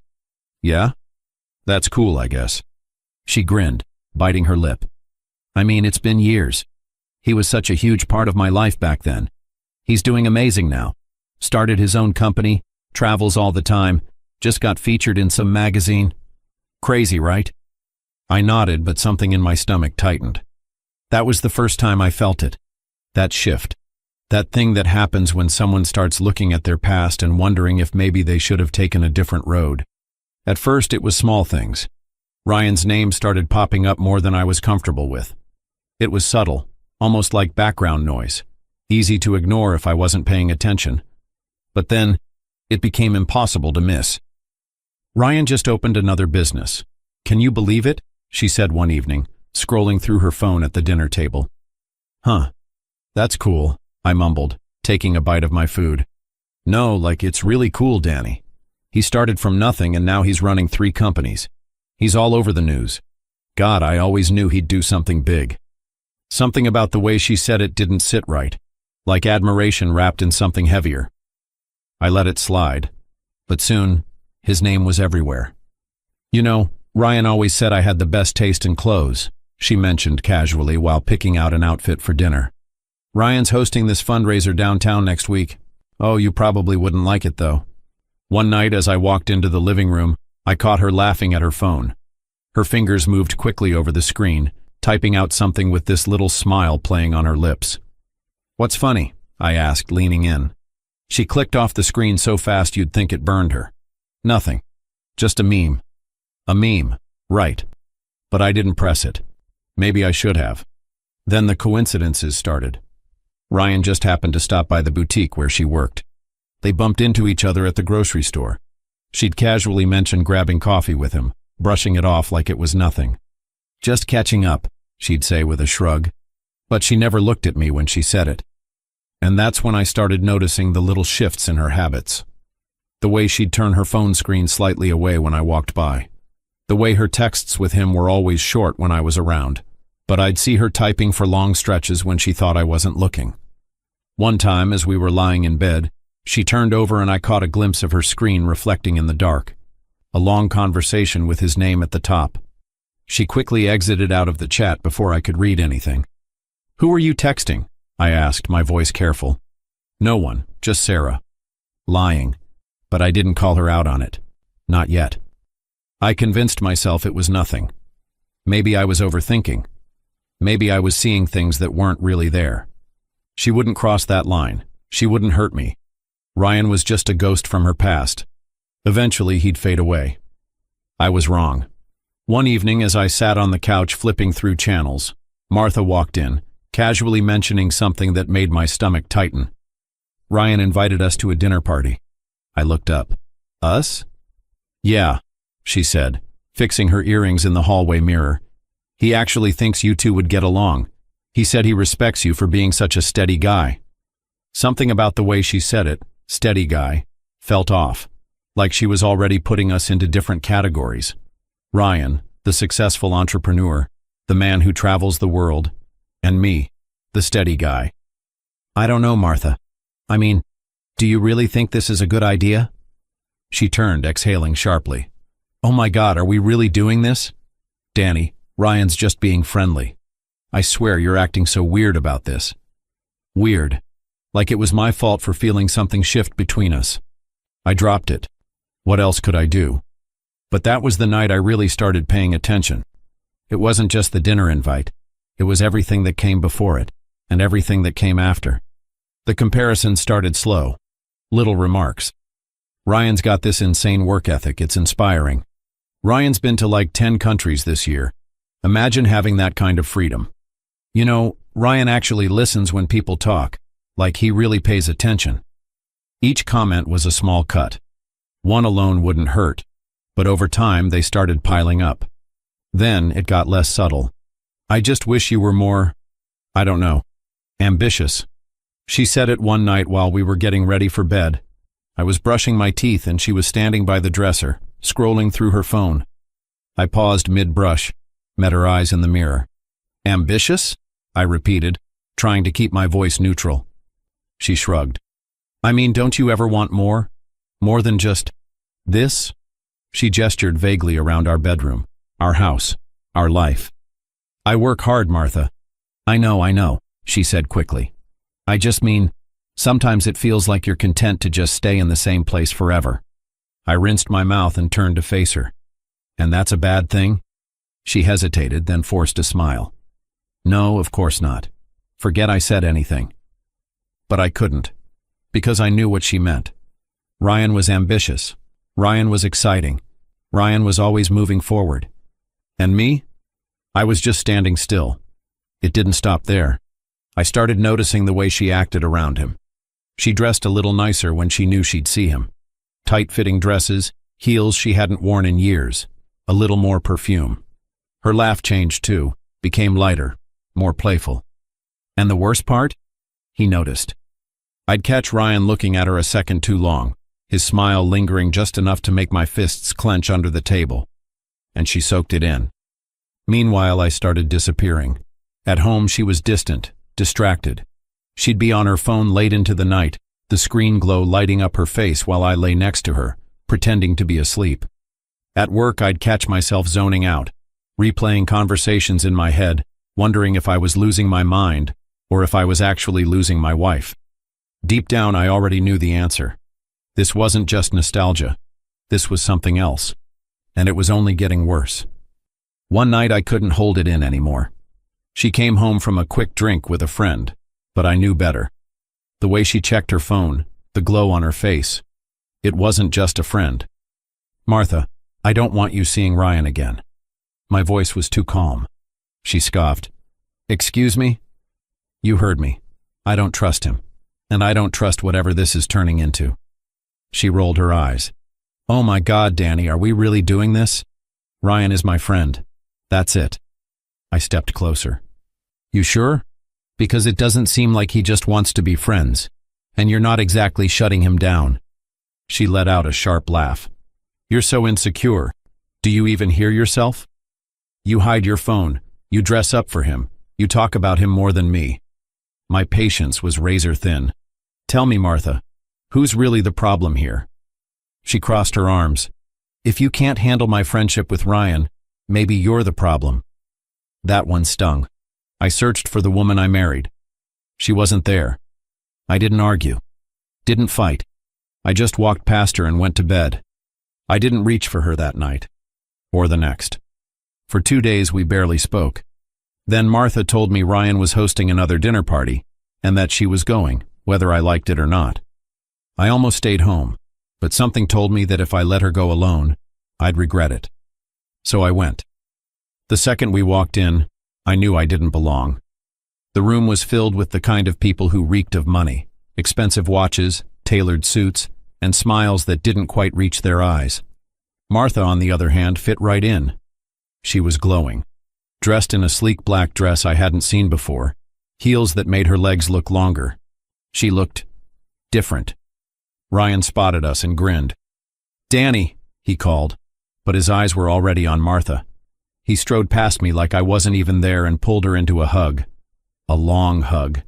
His hand lingered just a second too long on her back. She laughed softly, tilting her head up to meet his eyes. "Still not tired of me yet?" she teased, her voice light, familiar. I stood there watching them, feeling like an outsider in my own marriage. Finally, Ryan turned to me. "Glad you could make it, man." He clapped me on the back like we were old friends. I forced a smile, took my seat. And then, I noticed everything. The way Martha leaned in when Ryan spoke, how she touched his arm when she laughed, the way he looked at her, like she was the only woman in the room, and how her face lit up, glowing with something I hadn't seen in a long time. My stomach twisted. I gripped my glass so hard I thought it might break. Dinner passed in a blur. I barely touched my food. My ears buzzed with the sound of their laughter, their inside jokes, their shared glances. And then came the moment that finally snapped something in me. Someone made a joke about exes, and Martha, with a tipsy giggle, chimed in. "I mean, Ryan and I have a healthy friendship, right? It's not weird, it's just mature. Not every guy is so insecure about things like that." The table laughed. My stomach turned. I put my fork down. My jaw tightened. "Insecure?" My voice came out sharper than I intended. Martha gave me a sideways glance, already annoyed. "Oh, come on, Danny. It's not my fault Ryan is bigger than you in every way." Silence. I felt the weight of every stare at that table, a ringing in my ears. Ryan shifted in his seat, suddenly uncomfortable. Someone cleared their throat. But Martha just took another sip of wine, like she hadn't just gutted me in front of everyone. I exhaled slowly, my grip tightening around my napkin. "How long have you been pretending, Martha?" I turned to her, my heart hammering. "Because from where I'm sitting, it looks a hell of a lot like you wish you were with him instead of me." Her smile faltered. Her eyes darted around the table, searching for an escape. Ryan cleared his throat. "Hey man, I think you're misreading." "No," I cut him off, standing up. "I don't think I am." I grabbed my napkin, tossed it onto my plate. "You know what? You two can have your little nostalgia trip. I hope it was worth it." I turned and walked out.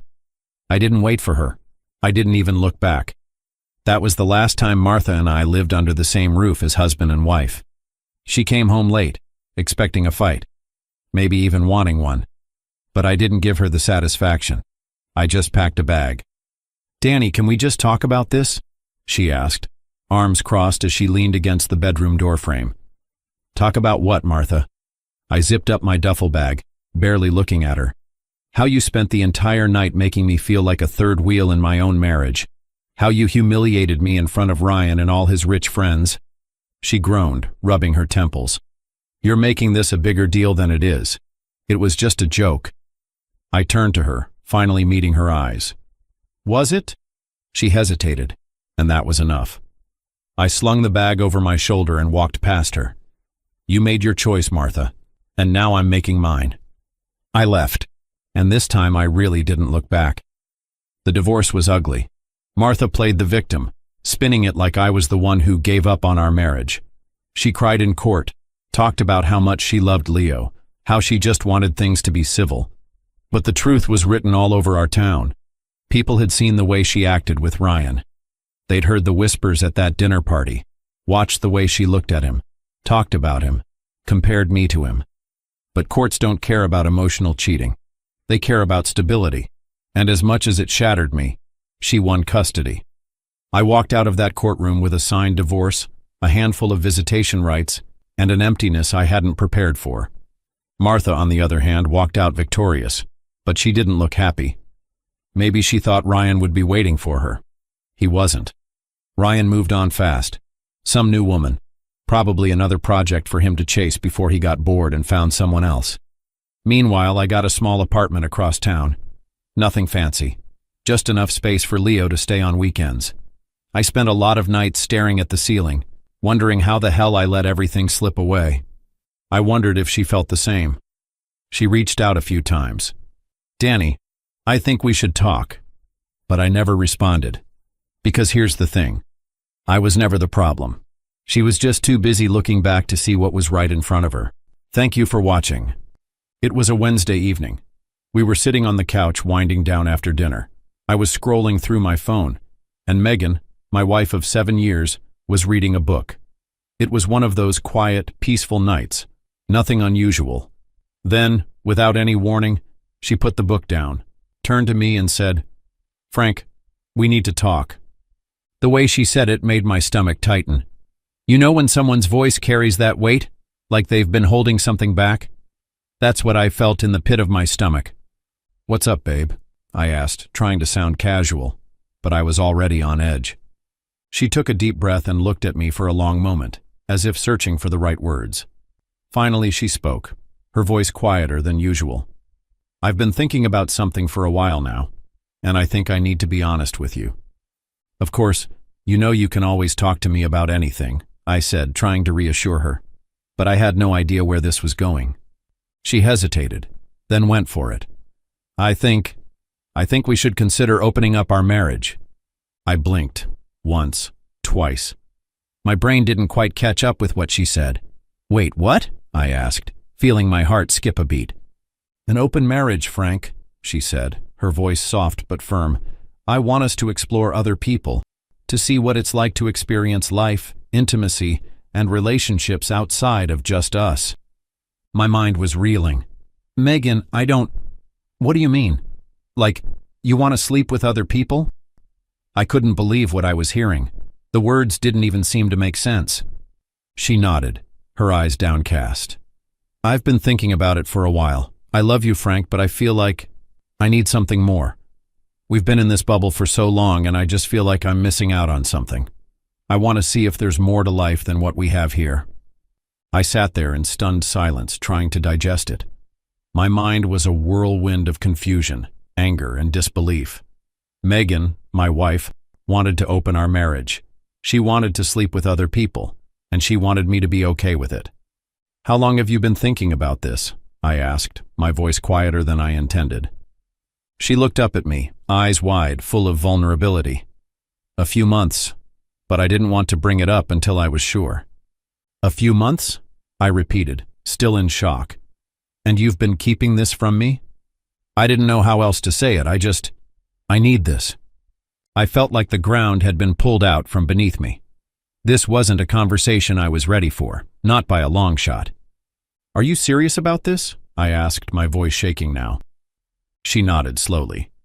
"Yes, I've been doing a lot of thinking, and I think this is what I need to feel whole again." I didn't know what to say. My mind was running through 1,000 emotions at once, and I could barely focus on one thought long enough to make sense of it. Was this real? Was she really telling me she wanted to share herself with other people? I finally spoke, though my words felt heavy and disconnected. "Megan, I can't do this. I love you, but this? This isn't what I signed up for." "I know, Frank. I understand if you're upset, but I wanted to be honest with you. I'm not asking for permission, but I need to know if you'll be okay with it, if you can handle it." I could hear the uncertainty in her voice, but there was also something else, something deeper. She wasn't just asking me to accept it. She was asking me to let her be free. And in that moment, I didn't know what to feel. The thought of sharing her with anyone else made my blood run cold. "No, Megan," I said, my voice barely above a whisper. "I can't handle it. How can I handle the fact that my wife would sleep with other men? This is insane. I can't believe you are suggesting something like this." "I never meant to hurt you," she said. I need to feel more than what I've been feeling." It's not about you, it's about me. I sat there, my thoughts scattered, trying to process what she was asking of me. I loved her, but I couldn't let her explore her desires with other people. I don't want an open marriage, Megan, I said, my voice shaking with a mix of anger and hurt. If you go through with it, I'm done. This marriage will be over. The silence between us stretched on, and all I could do was stare at her, lost in a sea of confusion and doubt. Megan was my wife, the woman I thought I knew so well, and now she was asking for something I never imagined. The night passed in a blur. We went to bed, but neither of us slept. I kept replaying her words. Open marriage. It didn't make sense. How could we go from being completely devoted to this? I loved Megan, but I felt betrayed. How had I missed the signs? Her distracted silences, time spent with new friends. Was I that out of touch with her needs? The next morning over coffee, Megan explained again. I haven't been planning this behind your back, Frank. I just realized it's something I need to explore. It's not about you failing me. It's about something I need for myself. I shook my head, frustration rising. Megan, I've told you already. I don't agree with this. I don't want an open marriage. I can't just accept this. This isn't something I can get on board with. She sighed, her eyes filled with sadness. I need you to at least try to understand where I'm coming from. I'm not doing this to hurt you. I know, I said, my voice heavy, but it's not something I can agree with. I don't think it's right for us. I can't share you with someone else. The silence between us felt thick, the weight of our words hanging in the air. Despite the love I had for her, I couldn't reconcile with what she was asking. I just couldn't do it. The next few days we didn't talk much. Megan was patient, but she'd leave subtle hints. She read books on open relationships, polyamory, stuff I wasn't into. It felt like she was already preparing herself for this new life while I was struggling to understand it. One night we were at a party, one of those low-key gatherings with a few of our mutual friends. I wasn't in the mood for it, but Megan had been excited about going, so I went along. As we were chatting with a couple we hadn't seen in a while, Megan started talking about a friend of hers, Sophie, a woman she had met at work a few months ago. I've been hanging out with Sophie a lot lately, Megan said to our friends, a smile tugging at her lips. She's really into the whole open marriage thing. She's actually been really helpful, giving me advice and stuff. I froze mid-sip of my drink. Megan continued to chat with the others, her voice casual, but I could tell it was something she felt comfortable discussing now. It was as if she was excited to share this new part of her life. They laughed, exchanging stories and insights about open marriages. She was so at ease talking about it, almost like she had found a group of people who understood her. And there I was, sitting there, my world crumbling. I tried to push it all down, but I couldn't. By the end of the night, I couldn't take it anymore.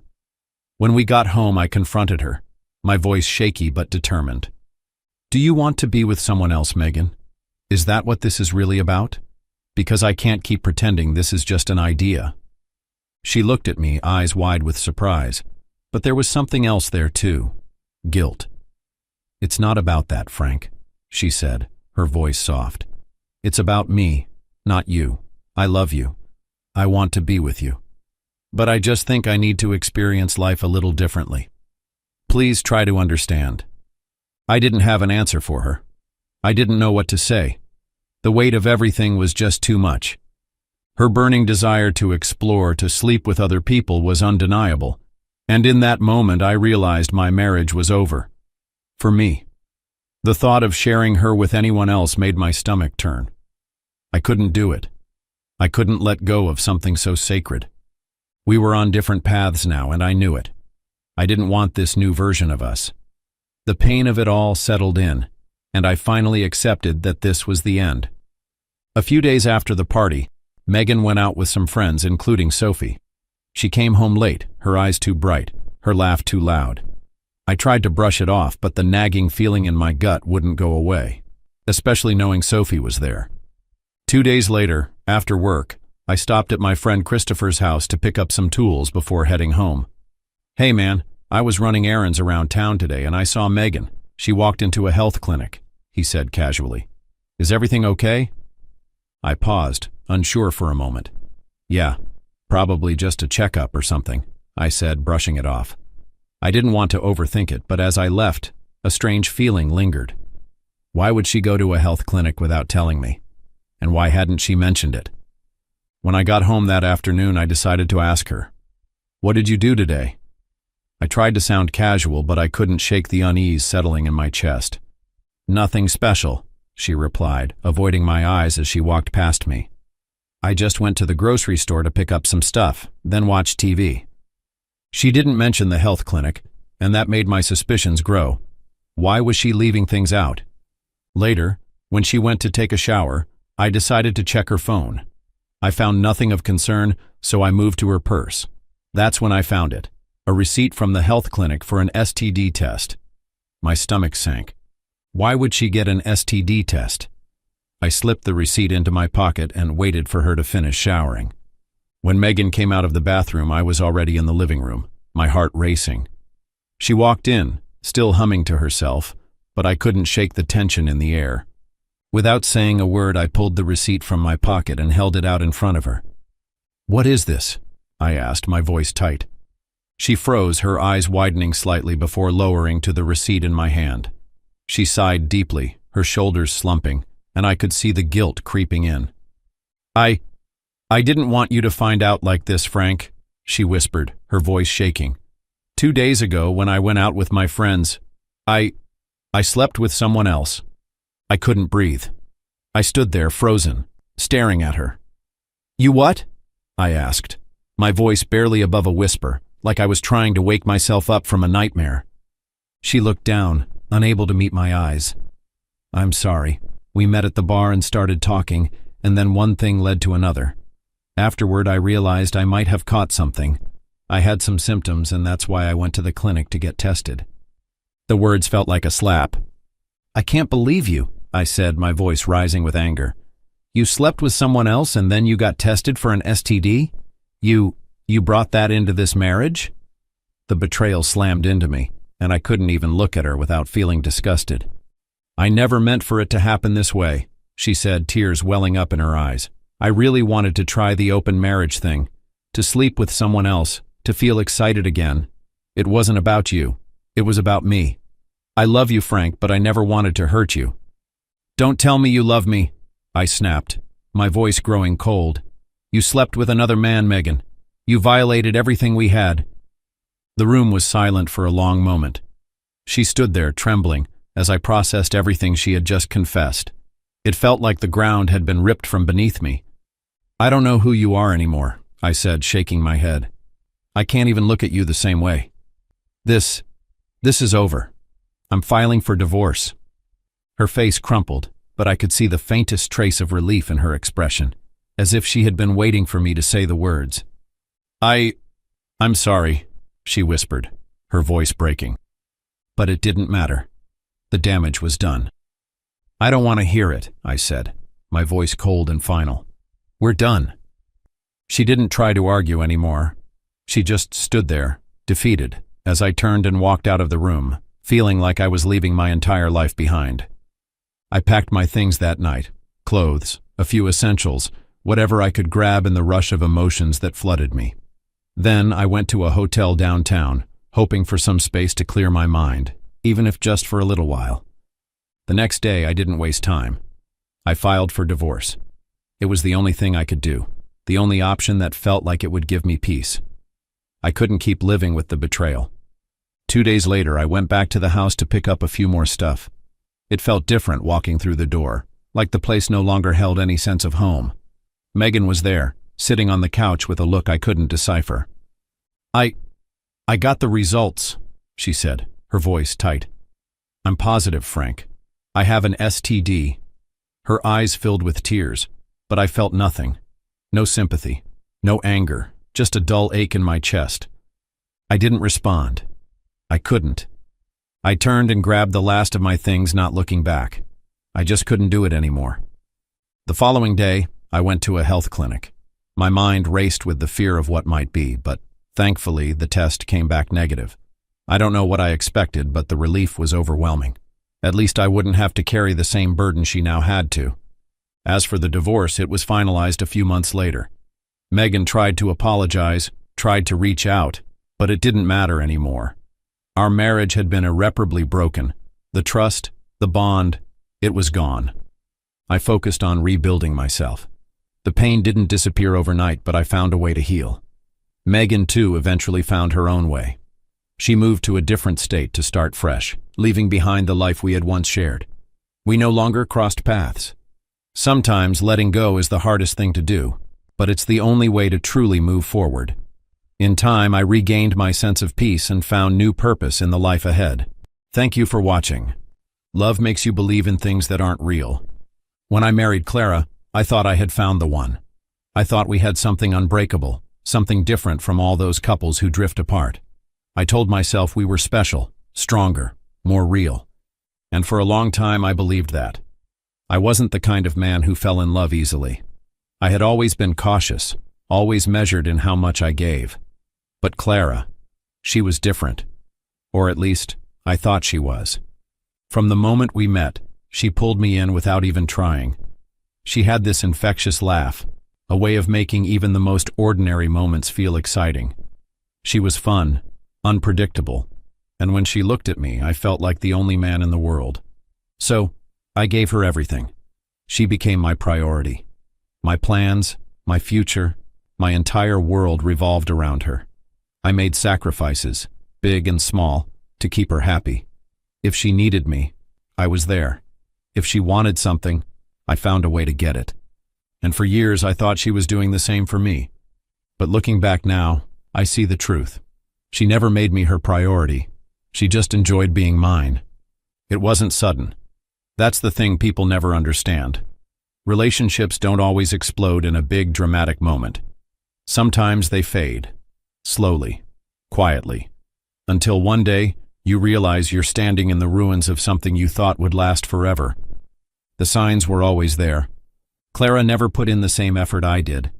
I'd plan romantic dates, surprise weekends away, thoughtful gifts, little gestures to remind her how much I loved her.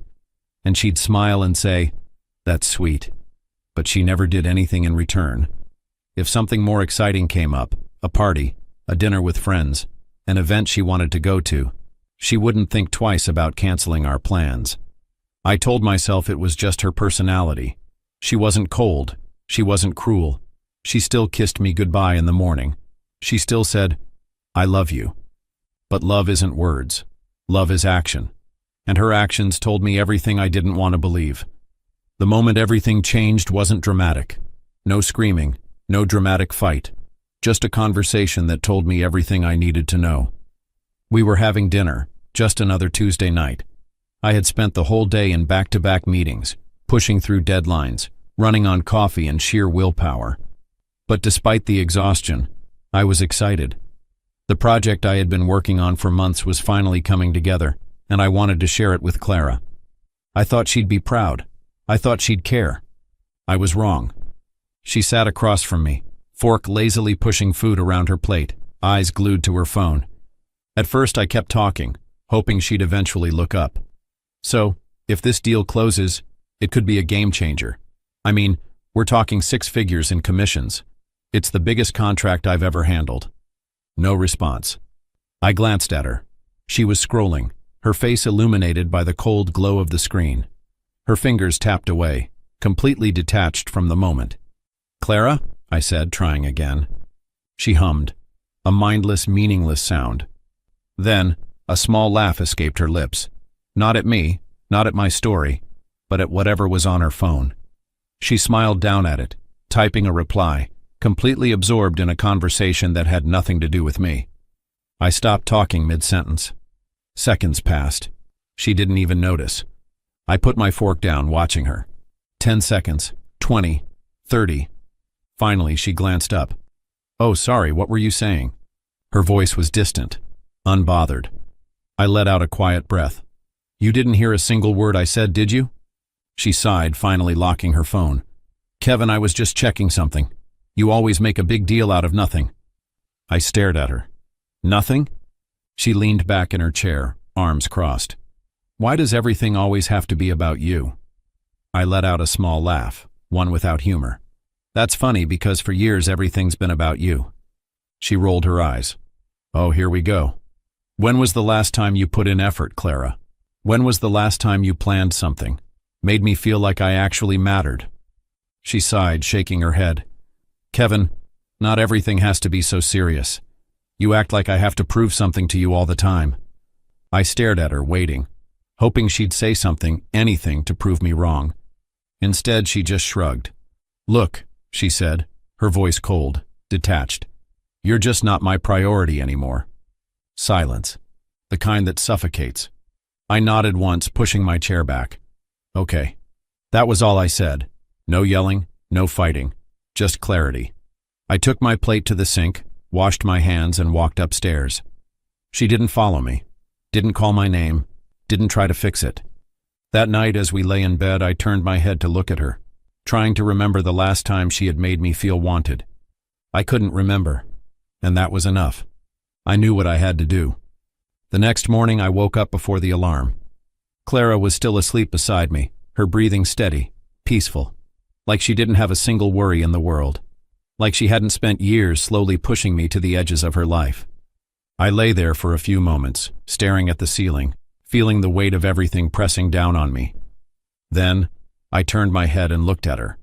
The woman I had once thought would be my forever. The woman I had given everything to. She looked the same, but she wasn't the same. Or maybe she was, and I was just finally seeing the truth. I exhaled. No more waiting. No more hoping she'd wake up one day and realize she had something worth fighting for. I got up, got dressed, and grabbed my keys like it was just another day, like I was heading to work, like I would be coming back. But I wasn't. Instead of going to work, I drove straight to a lawyer's office. I want a divorce, I said. The words felt foreign in my mouth, but at the same time they felt right. I wasn't going to argue. I wasn't going to beg. I wasn't going to ask her to change. I was just going to leave. We went over the legal process, splitting assets, the house, the accounts. I made it clear. I'm not getting screwed over in this. By the time I left his office, the paperwork was already in motion. I wasn't turning back. The house was quiet when I returned that afternoon. Clara wasn't home. She was probably out with friends, drinking lattes and laughing, completely unaware that by the time she walked through that door again, everything would be different. I took my time. I went to the closet, pulled out a suitcase, and started packing. Every shirt, every book, every trace of my existence in that house. Gone. I didn't rush. There was no anger in my movements, no sadness, just finality. By the time I zipped up the last bag, the place already felt different. Emptier. Like I had never really belonged there. I stepped into the kitchen, pulled my wedding ring off my finger, and placed it on the counter. The small metallic sound echoed louder than it should have. Then I grabbed a pen and a notepad from the drawer and wrote a single sentence. If I am not your priority, then you are no longer mine either. I set the note beside the ring, took one last look around, and walked out the door. I didn't slam it. I didn't look back. I just left. I checked into a hotel that night expecting to feel guilt, sadness, maybe regret. Instead, I felt relief. But Clara? She lost it. A few hours later, my phone started buzzing. Calls, texts. Kevin, how could you do this? You're leaving me? Are you insane? You think you can just walk away from me? I'll take everything from you. I didn't answer. 2 days later, she was served with the divorce papers. That's when the real war started. At first, she played the victim. Mutual friends started calling me, asking what had happened. She said you blindsided her, one friend Jake said over the phone. I let out a humorless laugh. Blindsided? She told everyone she had no idea you were unhappy, Jake continued. She's saying you abandoned her out of nowhere. That was Clara, twisting the truth. But I didn't explain myself. I didn't need to. Then, when the sympathy act didn't work, she turned to threats. Her messages grew angrier, more vicious. You think you're going to get away with this? I'll make sure you regret it. You're not walking away clean, Kevin. I'll take everything. And she tried. She demanded half my savings, the house, even my car. But she had underestimated me. My lawyer had set everything up before I ever walked out of that door. My accounts were protected, my assets secure. She had no leverage. If she wants the house, I told my lawyer, she'll have to buy me out. And she couldn't. She never could. As the divorce battle dragged on, I started rebuilding my life. I got a new apartment. Nothing fancy, but it was mine. A space that didn't carry memories of someone who had once made me feel like I didn't matter. And for the first time in years, I did things for me. I went back to the gym, started traveling, reconnected with old friends I had lost touch with because I had spent too much time catering to Clara. Then one evening I met Maria. It wasn't some grand movie-like moment. No sparks flying, no dramatic love at first sight. Just a simple conversation. We crossed paths at a coffee shop, exchanged a few words, and somehow, it just clicked. It was easy. She wasn't playing games. She wasn't making me chase her or wonder where I stood. She was real. We took things slow. I wasn't ready to jump into something serious right away, and she respected that. But as months passed, it became something more. And unlike Clara, Maria actually showed up. When I talked, she listened. When I made plans, she was excited, not indifferent. When I had a long day, she checked in, not because she needed something, but because she cared. For the first time, I felt like I wasn't just someone's option. I was their choice. Months passed and the divorce battle finally came to an end. Clara had fought like hell, convinced she could bleed me dry. But when the judge ruled in my favor, when she realized she wasn't getting the house, wasn't touching my savings, and was walking away with far less than she expected, I saw it. Panic. Desperation. She had spent months trying to break me, but in the end, she had only destroyed herself. When I stepped out of the courthouse that day, I was smiling. And waiting for me outside, standing in the sunlight, was Maria. She looked up, met my eyes, and smiled back. I walked up to her, wrapping an arm around her waist. "Done?" she asked softly. "Done." She leaned in and kissed me, slow and sure. And that was the moment Clara snapped. "You bastard!" Her scream cut through the air like a gunshot. Before I even had time to react, Clara came storming forward, her face twisted in rage. Her eyes locked onto Maria, and in a second, she lunged. She grabbed Maria by the hair, yanking her backward. "Get away from my husband, you slut!" Clara shrieked. A security guard grabbed her within seconds, pulling her back, but she fought like a wild animal. Maria stumbled, steadying herself, shock flashing across her face. I stepped in front of her, shielding her from the chaos. Clara thrashed against the security guard's grip, her face red with fury. "You don't get to replace me," she screamed. "You think you can just move on? After everything we built? After everything I did for you?" I stared at her, calm, unshaken. "We're over, Clara," I said, my voice steady. "Move on." Her breath hitched, and in that moment something shifted in her expression. Not just anger, fear. Because for the first time she realized I wasn't coming back. She had lost. Months passed. Clara faded into the background of my life, like an old memory that no longer held any weight. Maria had moved in with me. It wasn't a rushed decision. Nothing about us had been rushed. It just made sense. She fit into my life in a way Clara never had. There was no tension, no walking on eggshells, no feeling like I had to earn her love. It was easy, peaceful. For the first time in years, I wasn't waiting for something to go wrong. As for Clara, I heard things here and there. She dated, but nothing stuck. No relationship lasted longer than a few weeks. The people she surrounded herself with, the ones she always prioritized over me, they had moved on, busy with their own lives. The house, the one she had fought so hard to keep, she couldn't afford to buy me out, so we sold it. And when everything was settled, she walked away with far less than she had expected. I should have felt bad, but I didn't, because she had made her choices. And now, she was living with them. Then one night, as I lay in bed half asleep, my phone vibrated on the nightstand. Maria was curled up beside me, her breathing soft and steady. I was just about to drift off when it buzzed again. At first I ignored it, but something told me to look. I reached for my phone, squinting at the screen. One new message, from Clara. I stared at it for a second before opening it. "I was stupid. I'm sorry. Please take me back," she wrote. That was it. No manipulation, no anger, just a simple, desperate plea. I read it twice. Then, without hesitation, I deleted it. No response, no reaction, nothing. Because some people don't deserve a second chance. And I had finally found the happiness I deserved. Thank you for watching. My name's Gary, and for most of my marriage I thought I had it good. I wasn't naive, just deliberate. I believed in trust, in giving space. I didn't need to check phones or track locations.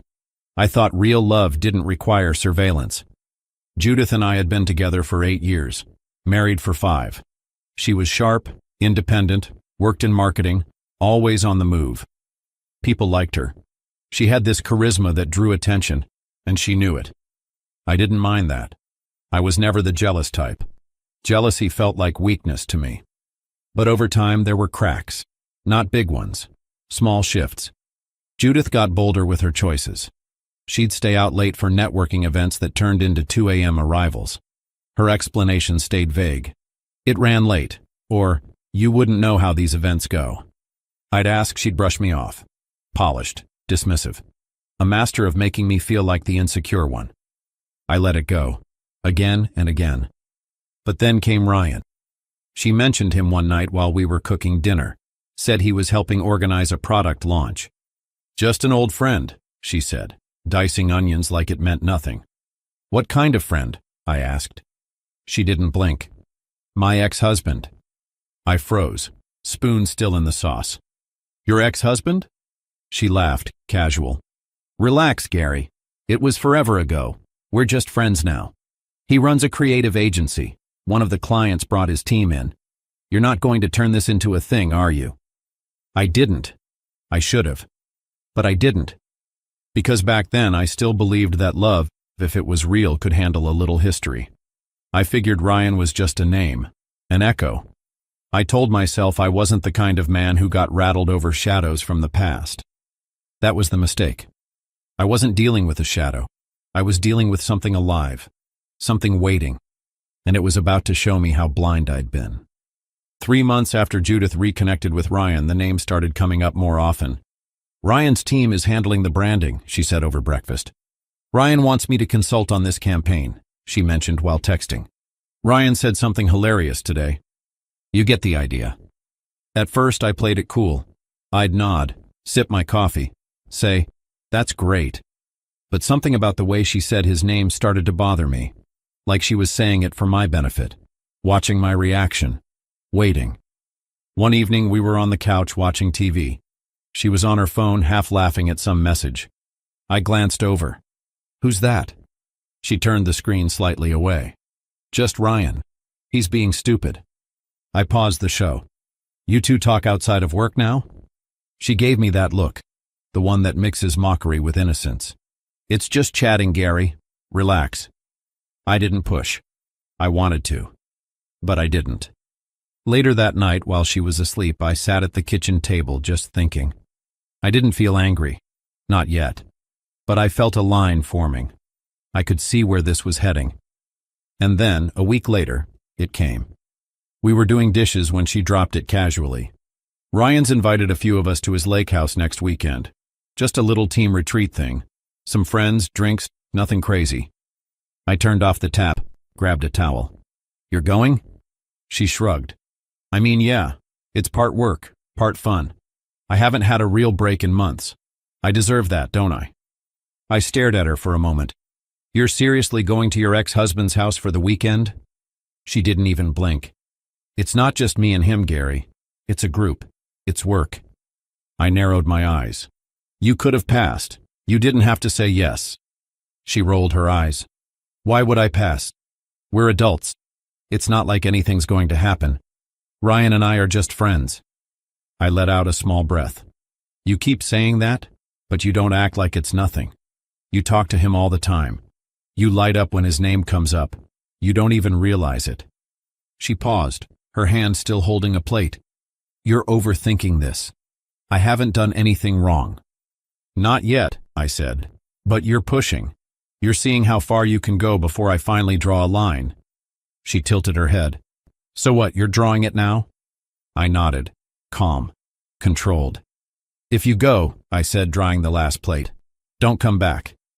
She turned, dish still in her hand. Wait, Are you actually serious? I didn't raise my voice. Didn't blink. Very. She gave me that scoffing smile, the one she used when she thought I was being insecure. Gary, don't be dramatic. This isn't high school. No, I said, setting the plate down. It's a marriage, and right now you're walking it to the edge. She stared at me, searching, trying to figure out if this was just a threat, just another moment she could talk her way out of. It wasn't. And for the first time, I saw it land. Judith didn't believe me. That much was obvious. The morning of the trip, she moved around like nothing had changed. She hummed while packing, picked out outfits with care, took her time doing her makeup. Every few minutes she'd glance at me, waiting for me to say something, maybe argue, maybe plead. But I didn't. I sat at the dining table sipping my coffee, scrolling my phone, calm, detached. At one point she leaned on the doorframe and said, "You're really gonna blow up our whole marriage over a weekend trip?" I didn't even look up. "If you walk out that door, we're done." She crossed her arms. "You're overreacting. It's just a couple of days. It's not a big deal." I stood up, walked past her, and opened the front door. She stared at me. "Wow, so that's it?" "That's it." There was a long pause before she wheeled her suitcase to the front. She kissed me on the cheek like she was humoring a child. "You'll cool off," she said, stepping outside. I watched as she tossed her bag into the back seat of a waiting Uber and slid inside. She didn't look back. The moment the car disappeared down the road, I pulled out my phone and called a locksmith. He showed up within the hour. While he worked on the locks, I started packing her things. Not angrily, just methodically. Her clothes, shoes, books, makeup, every trace of her, boxed up and set aside. I wasn't leaving any reason for her to come back. I sent the boxes to her sister's place. I knew Judith wouldn't go to her parents. They'd ask too many questions. Her sister Maggie would just nod and keep her mouth shut. The last thing I did that day was call my lawyer. I want a divorce, I told him. I wasn't interested in revenge. I wasn't hoping she'd come crying back. I just wanted peace. And I was finally willing to do what it took to get it. Judith came back a day early. I wasn't expecting her until Sunday night. But Saturday afternoon, I got a ping on my phone. The security camera over the porch. I was at the office mid-call when I glanced down and saw her standing there with her suitcase. I excused myself from the meeting and stepped into the hallway. The feed showed her trying the doorknob. Once, twice, then again. Her expression shifted from confusion to frustration. She looked around like the house had changed without her. I watched as she pulled out her phone. A second later, mine started ringing. I answered. "Gary," she said, voice tight. "The door won't open." I kept my tone even. I changed the locks. Silence. "What?" "I told you," I said. "If you went, don't come back." "Gary," she laughed nervously. "This is insane. Let's just talk." "There's nothing to talk about. Your things are at Maggie's. You'll be served papers next week." Wait. Are you actually divorcing me?" "Yes." She paused. I could hear her breathing, shallow and erratic. Then her voice dropped. "Can we please just talk inside? I didn't even stay the full weekend. I left early." "That was your choice," I said, just like leaving was. "Gary, come on, don't do this." I ended the call. She tried again, called back 3 times. I let them all ring out.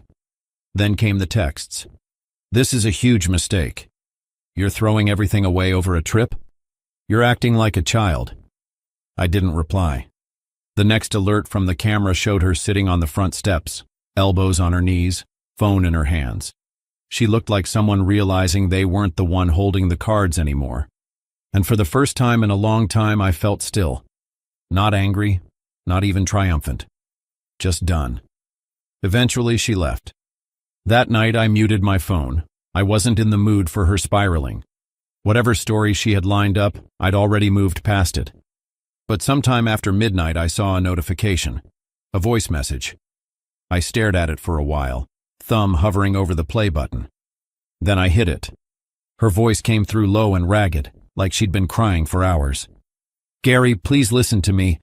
I didn't know how else to say this. I messed up. You were right. About Ryan. He wasn't just being friendly. He wasn't just inviting everyone. I mean, he invited people, sure, but he was targeting me. I see it now. I was stupid. I thought I was in control. Her voice cracked.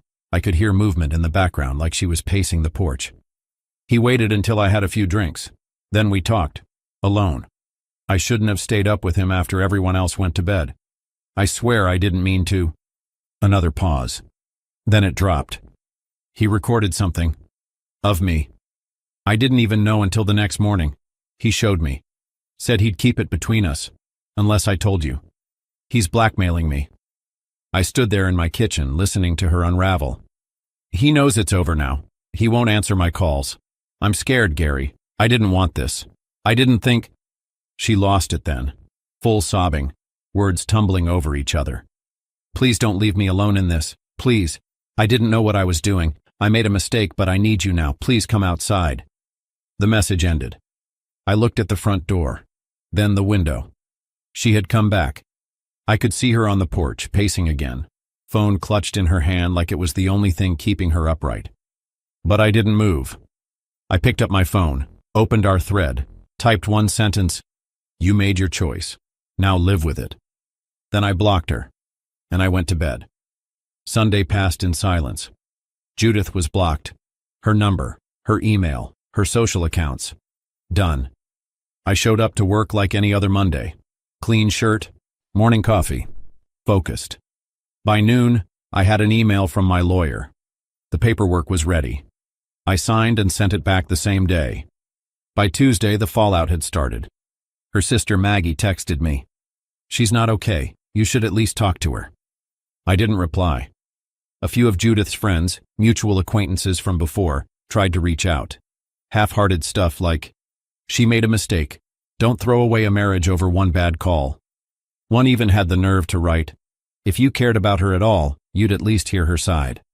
I deleted every message without reading past the first line. They weren't there. They didn't know what I'd warned her about, what I'd tolerated. They didn't know I was the one cleaning up her mess for years in silence. Judith moved into her parents' place after Maggie told her she couldn't stay long. Her father, strict conservative man, had never liked her being close to Ryan even when they were married. From what I heard, he was furious about what she'd done. She told them I overreacted, that it was just a trip. But her mom called me a few days later. Calm, respectful. Gary, I'm not calling to fix anything, she said. I just want to say, we understand. You didn't deserve this. We're sorry. I thanked her. And that was the end of it. As for Ryan, the moment he realized Judith was talking, that she might go to the police, he disappeared, deleted his socials, left the company, ghosted everyone. She bet everything on a man who vanished the second things got real. And I just kept moving forward. It's been almost a year now. People still ask sometimes. Friends, co-workers, the few who only heard pieces. Whatever happened with you and Judith? I just say, didn't work out, and leave it there. It's not a story I need to retell for myself. I lived it. The papers went through clean. No legal fights, no drawn-out drama. She signed without a word. Maybe she knew it was over before she ever came back to the house. Maybe it hit her the moment she touched that doorknob and the lock didn't turn. There was no grand confrontation, no apology that could fix it. She crossed the line. I told her what that meant, and I followed through. I think that's what got her the most. Not the silence, not even the divorce, but the fact that for once I didn't bend, I didn't argue, I didn't give her the reaction she expected. I just walked away. She tried a few times after. New numbers, burner emails, all the same tune. I didn't mean for it to happen. You were right. Please let me explain. I never replied. I didn't need closure. I wasn't looking for her to suffer. And I sure as hell didn't need some last-minute confession to make sense of it all. Because the moment she walked out that door, knowing exactly what I'd said, knowing what it meant, she gave me everything I needed. People ask if I'd ever take her back. No. Not because I hate her, but because I respect myself now in a way I didn't back then. I gave her room. I gave her patience. I gave her every chance to be better. And she gave it all to Ryan, a man who disappeared the moment things got hard. I didn't get loud. I got smart, and that made all the difference. Thank you for watching.